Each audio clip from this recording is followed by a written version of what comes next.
They call me dramatic for cutting them off, but they never saw me lying in a Jacksonville ICU, clutching the call button with one hand and canceling bank transfers with the other. I was 43, widowed, with 4-year-old twins, and a hernia surgery that went sideways. Ruptured bowel, septic shock, the whole 9 yards. They told me I'd be under anesthesia for 3 hours. I woke up 2 days later with a tube down my throat and a nurse explaining how close I'd come to not waking up at all. That should have been the worst part, but it wasn't. The worst part was finding out that my parents, my own flesh and blood, who I'd been sending nearly $3,000 a month for the last 5 years, had gone to a Jimmy Buffett tribute concert instead of coming to watch their grandkids. That's not hyperbole, not a metaphor. They literally went to a Buffett cover band show at the St. Augustine Amphitheater while I was being cut open on an emergency operating table. They'd known. I told them. I even arranged a childcare schedule. I called the night before to confirm, and my mom said something about her knees acting up and how they might just rest tomorrow. Turns out, rest meant 2-for-1 margaritas and lawn chairs while my neighbor frantically called everyone in my phone trying to find someone, anyone, to pick up the girls before bedtime. That's the moment something in me broke. Not crack, broke. Now here's the twist, the part that still makes me feel stupid even now. I've been financially supporting them for years. My dad's pension ran out. Mom's Social Security barely covered her wine subscription. Ever since my wife Lauren passed, I figured keeping them close and cared for was what she would have wanted. So I sent money every month. I fixed their leaky roof. I paid for their cable and their HVAC when it died last summer. I even covered their cell phones. Meanwhile, I was scraping by on a single income, raising twins, and balancing grief with diapers. I was a good son. At least I thought I was. And then, from a hospital bed, with a blood bag pumping into one arm and a nurse checking my oxygen levels, I logged into my bank app and canceled every auto payment going to their account. No warning. No explanation. Just cold silence. They found out the next day when their card got declined at Publix. And you know what? They didn't call to ask if I was okay. They called to ask what happened to the money. I should have expected it. The way my mom's voice hitched when she called, all tremble in theater, asking why I was doing this to them. As if I'd set this whole thing in motion to hurt them. As if the real betrayal wasn't the fact that I almost died and they chose to sing along to Cheeseburger in Paradise, instead of being there for my daughters. She asked if I understood how stressful it had been for them. How they had a lot going on. I almost laughed. But it wasn't funny. Not anymore. It was pathetic. It was predictable. And it was just the beginning. The next day, my father sent a Venmo request for $219.64. Apparently, they'd paid a pest control bill and figured I'd want to handle it like usual. No message, no check-in, just a digital hand sticking out like nothing had changed. I stared at the notification for a long time, lying in my hospital bed with an 4-drip in one arm and the window view of the Baptist Medical Center parking lot in the other. I thought about all the times I dropped everything to bail them out. The time the water heater burst, and I wired them $1,100 before I even asked how bad the damage was. The time they overdraft, and I quietly topped off their account without a word. Birthdays, anniversaries, grocery gift cards, monthly just-in-case padding. And now I was being treated like a delinquent subscription service. The real gut punch came that Sunday when my neighbor Abby finally told me what happened with the twins. She'd taken them in when no one showed up. No one. She said she tried to call my parents 5 times. They never answered, but she saw them tagging themselves in Instagram stories, singing along in Hawaiian shirts, holding drinks with paper umbrellas. Meanwhile, my girls were asking when Nana and Pop were coming, asking if they did something wrong. Abby's voice cracked when she told me that, and that's when the guilt hit. Not for cutting my parents off, no, but for letting it go on this long, for letting my kids believe these people were reliable. For letting me believe it too. Because here's the truth I hadn't wanted to admit. This wasn't a one-time oversight. It was a pattern I'd spent years trying to reinterpret as love. But love doesn't forget your kids. Love doesn't send a Venmo request to someone still wearing a hospital gown. Love doesn't leave you alone when you're dying. I was still in the hospital when my brother called. I hadn't heard from him in months, not since he borrowed $1,000, just until payday, and then ghosted me. So when his name lit up on my phone, I already knew it wasn't going to be about my recovery. Sure enough, he opened with small talk so forced it was practically satire, asking how the little ones were like he even remembered their names. Then, right on cue, came a favor. Said mom and dad were a wreck over what happened, that the whole thing had blindsided them, that they didn't even know I was in the hospital until I made it weird by canceling the money. That's when it hit me again, even harder than before. They didn't ask how the surgery went. Didn't check if I was okay. What they cared about was the money disappearing. Not my life. Not my daughter's. Not the fact that I had nearly died. Eric, in his usual half-interested tone, told me I should just let it go, that I was overreacting, and that they were old. Jake, they forget things. I almost threw the phone across the room, and that's when I realized I'd been sold this illusion my whole life. This idea that family meant obligation, that keeping the peace was more important than keeping yourself intact, that being the strong one was some kind of badge of honor instead of a sentence. You know what's funny? There was a time I used to feel bad for them. I remember my dad telling me once when I was in high school that we do what we can with what we have. Back then, that felt noble. I took it to heart. I busted my ass to build a life that was safe, stable, dependable, because they never could. But now I saw it for what it was. Not humility, just laziness dressed up as martyrdom. They had me. They had a walking ATM with a guilty conscience and twin girls they could post on Facebook and call it love. So I stopped answering. I let the calls pile up. I let Eric rant into the void.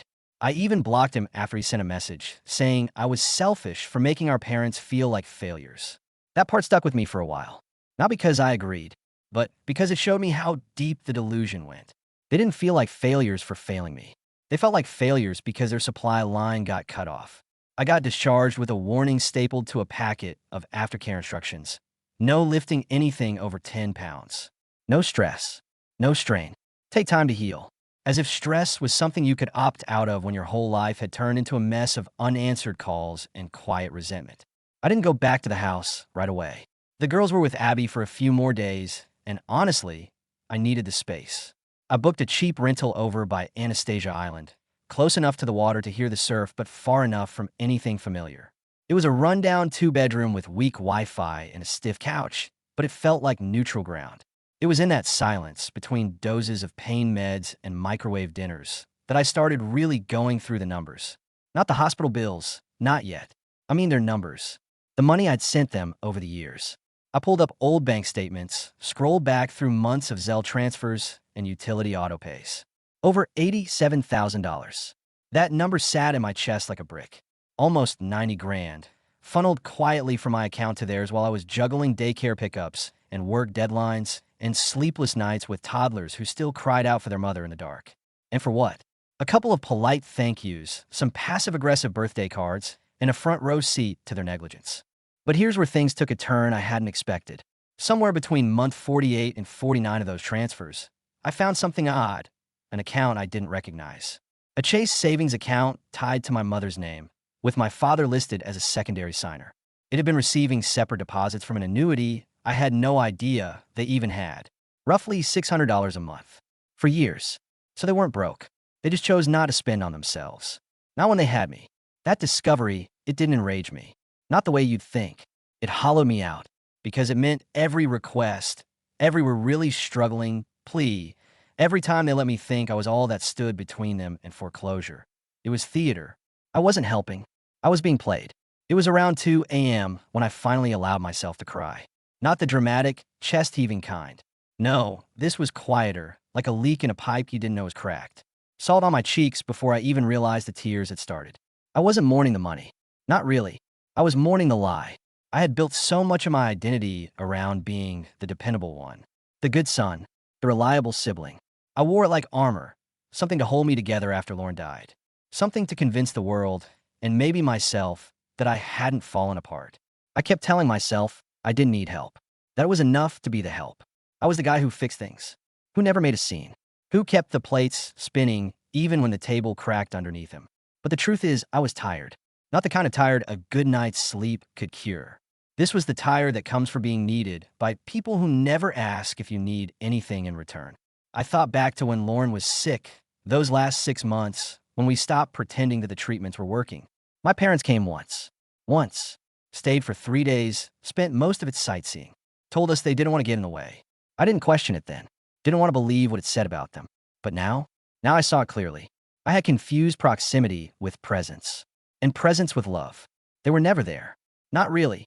Just close enough to claim credit. Never close enough to carry weight. So I sat there on that stiff rented couch, laptop dimmed, the girls asleep with Abby across town, and I made a decision. not out of anger, but clarity. I drafted a formal end to the monthly support. An email, plain and polite, with receipts attached. I listed the totals. I included the bank statements. I didn't demand repayment, just facts. Then I hit send, not to start a fight, but to end the illusion. And when I closed the lid of the laptop, I felt something I hadn't in years: stillness. They didn't respond to the email. Not at first. 3 days passed, and I heard nothing. No calls, no texts, no surprise visits. It was eerie, like the silence after a storm, when everything's still standing but nothing feels the same. I thought maybe they were embarrassed. Maybe they finally understood. Maybe, just maybe, they were letting it go. But then the letter came. A manila envelope, hand-addressed in my father's uneven scrawl. No return address, just my name, like he couldn't bring himself to admit where it was coming from. Inside was a printed letter, single-spaced, 3 pages long. I don't know what I expected, but it wasn't that. The whole thing read like a court deposition. They defended their choices, their right to use the annuity however they saw fit. They insisted I was never obligated to give them anything, but that my withdrawal now was callous and punitive. They claimed they'd always appreciated me, even loved me, but that I was twisting things to make them the villains. My mother, apparently, had cried for 2 days. The kicker? At the bottom of the 3rd page, almost as a footnote, was a handwritten PS from my dad. It said, "I guess we know where we rank now." That one line, it undid me more than the rest. Because it wasn't just guilt tripping. It was projection. They had made me rank below a concert, below convenience, below the comfort of denial. But now that I'd drawn a boundary, I was the one who didn't care. I stared at that sentence for a long time. Thought about calling. Thought about explaining again, patiently, gently, why this had hurt so much. But I didn't. Because here's what I finally understood. People like them don't want reconciliation. They want reinstallation. They want you back in the role that kept them comfortable. And when you step out of it, they don't ask why. They accuse you of abandoning the script. Well, I was done with the script. A week after the letter, I finally brought the girls home. The rental had served its purpose. It gave me space to breathe, to think without the constant buzz of guilt clinging to every corner of the room. But the moment I opened the front door to our real house, the one Lauren and I bought before the twins were born, it hit me how hollow everything felt. The couch where she used to fall asleep with one of them curled on her chest. The dining table with the uneven leg we never got around to fixing. The framed ultrasound photo still sitting on the bookshelf. None of it had changed. But I had. I unpacked slowly. The girls, still too young to understand the full weight of what had happened, were just happy to be home. They asked about Nana and Papa a few times, if they'd be visiting soon, if we'd go back to their house for Sunday pancakes. I didn't lie, but I didn't tell the whole truth either. Just said we were taking a break from visits for a while. They nodded, satisfied with the answer, then asked for cartoons. It should have been a relief, but it wasn't, because every room in that house echoed with the reality I'd been avoiding. I'd been trying to raise my kids while still being someone else's child, still playing the role of obedient son, even when it broke me, still covering for their emotional absences with financial presence, still chasing approval from people who only knew how to take. But I couldn't afford that anymore, not just financially, emotionally, spiritually. I had 2 little girls watching me, learning from how I set boundaries, how I value myself, how I define love. If I kept letting myself be used, what lesson would that teach them? That love is earned through sacrifice? That being good means being available at all costs? No, I wanted better for them, which meant I had to want better for me. So that night, after they went to bed, I took a box from the closet and started packing. Not clothes, not keepsakes, but old letters, photos, gifts from my parents. Anything that carried the weight of that performative loyalty. I didn't throw it away. I wasn't angry. I just let it go. And in that small act, something inside me loosened. 2 weeks passed with no contact. Then a message came, not from my parents, not from Eric. It was from an old family friend, someone I hadn't heard from in years. She said she'd run in my mother at church. Then my mom had told everyone I was going through something, that I was in one of those moods again, and they were praying for me. That last part made me laugh, sharp and bitter. They weren't praying for me. They were performing concern, turning me into the prodigal son in someone else's story. One where they were the loving, patient parents, and I was the misguided child lashing out because I couldn't let go of the past. It was astonishing, really, how easily the truth got rewritten. I knew this game. I'd watched it play out my whole life. My mother, the martyr. My father, the passive witness. Eric, the misunderstood golden boy. And me, the responsible one, the fixer, the one who could be counted on to carry the weight quietly. But when I stopped carrying it, suddenly I was the problem. The manipulation wasn't new. It was just louder now that I'd finally stepped away. And that hurt more than I wanted to admit. Because for all my clarity, all my righteous detachment, a part of me still wanted them to get it. Still wanted someone, anyone, to say, we were wrong. But they wouldn't. Because people like them don't admit fault. They rewrite it. They drown it in justifications, in pity plays, in the quiet hum of denial. I wasn't looking for reconciliation anymore. But I did want peace. Not silence. Not avoidance. Peace. And I realized then I wasn't going to get it from them. I was going to have to build it for myself. The breaking point didn't come with a bang. No slam doors. No final confrontación. It came on a Tuesday afternoon, in line at the DMV of all places. I was renewing my license. One of those tedious errands you never want to do, but always have to. The twins were at preschool, and I had 2 hours of freedom, which felt like a vacation. The woman behind the counter asked me if I still wanted to be listed as an organ donor, and for some reason, the question hit me sideways. I stood there thinking, who in my family would even care if something happened to me? Will my parents call? Would Eric show up? Or would they just find some way to center themselves in the narrative again? Make it about their grief, their confusion, their endless sacrifice? That was the moment I knew the door wasn't just closed, it was locked, bolted, and sealed. I said yes to the donor box and walked out feeling something I hadn't felt in years, like my life was mine again. That night, I wrote a will. Not because I expected to need it anytime soon, but because I needed to reclaim what they had tried to own, my legacy. I named my daughters sole beneficiaries. I appointed Abby as legal guardian if anything ever happened to me. She'd never once asked for a thing, and yet she was there, always, when it mattered. The kind of presence my parents only knew how to fake. I wrote a letter too, not to my parents, to my girls. I told them they were loved, that they were enough. That real family shows up when it's inconvenient, not just when it's easy. And that if they ever felt the pressure to give more than they had, just to keep someone else's peace, they could let that go. I signed it and placed it with the will. And for the first time in a long time, I slept through the night without waking in a panic. A month after all of it, I got one last package from them. No note, no return address again. Just a small cardboard box, battered at the corners, sitting on my front step like a forgotten errand. Inside was a photo album. I recognized it immediately. It was the one my mom used to keep in the living room, the one she'd pull out for company to flip through while she told carefully edited stories of our family. The pages were yellowing, the plastic covers curling at the edges. But when I opened it, I noticed something new. The pages with pictures of me had been removed. Not all the childhood ones. Those were still there, though even those felt sanitized somehow. But the ones from recent years, Lauren's baby shower, the twins' first Halloween, even the candid of me holding both girls in the hospital after they were born gone. The spaces where they had been were empty. You could still see the rectangle of residue where a photo used to live, but the image was gone. At first, I stared at the blank spaces like maybe the pictures would reappear if I looked hard enough. But they didn't. I put the album back in a box and set on a shelf in the garage. Not out of sentiment, but because some things are better left untouched. Better left as quiet proof in case I ever doubted myself again. Because here was the final truth they didn't say out loud, but made perfectly clear. If I wasn't useful, I wasn't family. They'd cut me out long before I ever drew a boundary. The only difference now was that I'd finally noticed. Sometimes I wonder if they think I'll come around. That eventually, I'll call on some birthday or holiday and pretend none of it happened. That I'll slide back into the role like a pair of shoes that never fit right, but were worn in by habit. They probably still tell their version of things. I imagine the stories they spin to neighbors, to that family friend from church, to whoever's willing to nod along.